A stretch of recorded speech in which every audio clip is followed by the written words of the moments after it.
For the past 10 years, we've had Road Radio USA come to the Lycoming County Police Camp Cadet. I'm also aware that they've gone to the other Camp Cadet programs in a number of locations here in Pennsylvania. Jim Mothersbaugh brings a great message of drug and alcohol resistance to the kids. Our age group for kids are 12 and 13 years old, boys and girls, and it is a very well received program by them. He teaches them how to resist drugs and alcohol and the consequences of what can happen if you're operating a motor vehicle while you're under the influence of some type of substance. Jim also brings it to the program his own personal story, which sends a very strong and sometimes emotional message to the kids. The way he presents it, though, is very unique. He does an actual stage show where he uses videos, music, audio of different types of sound effects, a light show that is almost like a dance studio. He gets the kids actually involved with the program, a very interactive program where the kids are up dancing, cheering. It's not something that's a boring lecture to the kids.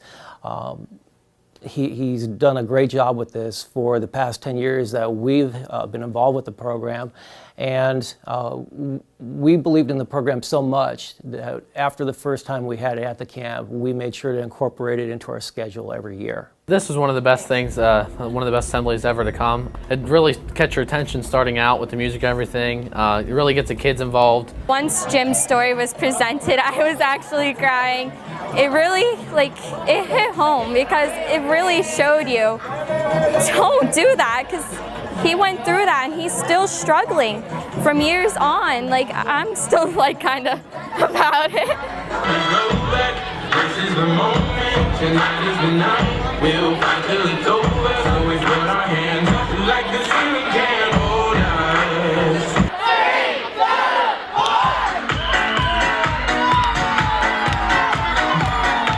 I think y'all having a good time out there. Ain't nobody out here tonight. Don't stop the party. Hey, it's update time. This is Samantha Street with a message for Road Radio. The word on the street is a lot of teens don't realize the real news on booze. For example, beer contains the same amount of alcohol as whiskey, as does wine, as does any other alcoholic drink. Samantha, you're telling me there's as much alcohol content in a glass of wine as a big bottle of beer? That's right, Jimbo. It wasn't like normal assemblies that were boring. They had awesome music.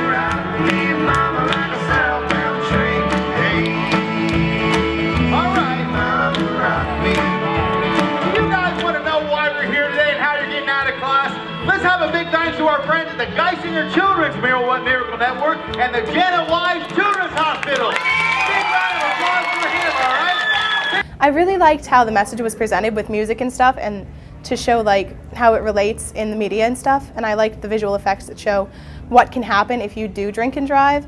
And every single time the drug alcohol, or any other drug for that matter, hits your still growing and developing brain, it's going to act differently and negatively every single time, all right? That's the main reason the drinking level is underage across the country. We've learned that the hard way over the years, all right? Good call.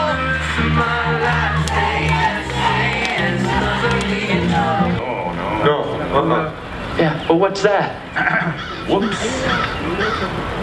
That's nothing, sir. Yeah. Okay. Yeah, well, you aware that it's against the law to have an open alcohol container here in the state of Pennsylvania? Come on, give me that booze, you little pumpkin pie haircutted freak. Come on. Absolutely. You could be arrested for transporting alcohol, which is simply carrying alcohol in your car if you're under the age of 21. So don't try lying about that six-pack in the back. Okay, but what if I'm at a party and I have some beer and I don't feel like driving? So I walk home. Nothing could happen to me, right? It's not like I was driving. What is it with this girl? Do you understand the words that are coming out of my mouth? Listen up, to be arrested for underage drinking in the Commonwealth of Pennsylvania, you don't have to be drinking, driving, or even legally drunk. I mean, say you got caught walking home from a party. You could be arrested because you consumed alcohol under the age of 21. Say you got caught standing and just holding a half a can of beer.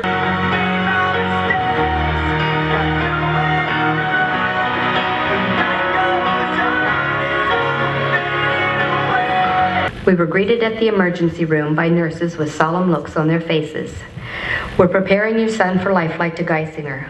I didn't understand. They tried to keep us out of the way. They were preparing for the helicopter when the curtain opened and I saw him, my son. His buddies had all been drinking before they picked him up after play practice that night. He got in the car, knowing that they had been drinking. Minutes later, the car was rolling over. The driver had fallen asleep. The car was going over 70 miles an hour when it hit an embankment, and here is what was left of my son. For 3 months, my son lay in a coma. 13 man-made holes were put in him to keep him alive. They wired his mouth shut, fed him and relieved him, and helped him to breathe. His face was so mangled, we hung his photo over the bed so the nurses would know what he really looked like. But he was alive. We were told all along he would never walk. Then came the surgery, 9 hours of surgery. 2 steel rods were placed in him to support his spine. 5 vertebrae had been crushed in the crash, and they were removed. So he's now shorter than he used to be. For weeks he couldn't move his head. It was in a cage and he was strapped to a tilt table. Do you believe in miracles? I do. And do you know why? Because my son is alive. He can walk, and to look at him you would never know the trauma he suffered, or we all suffered, because of an unfortunate choice he made that night. I'd like to introduce you to my son. His name is Jim Mothersbaugh Jr. Today you know him as Jimbo Stereo. That's me, you guys.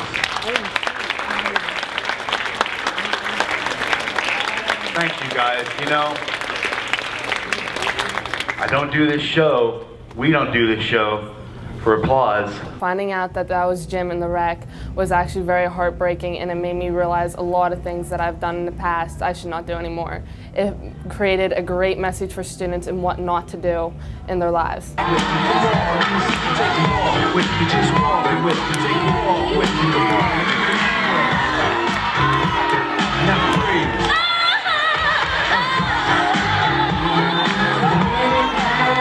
Bringing in the teachers really made it fun for everybody.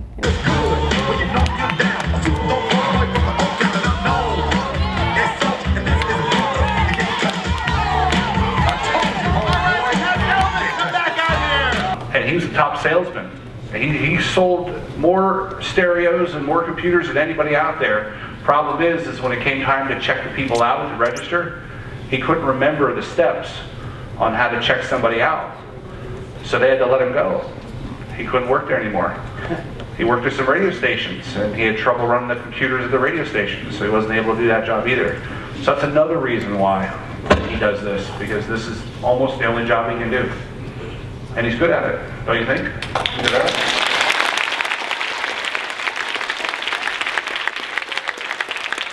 We just finished this powerful program and powerful message that was sent by Jimbo and all the people here for Road Radio. And the message needs to be heard by our students here, especially in our middle school. They are really touched by what was presented, and it helps them to make good choices.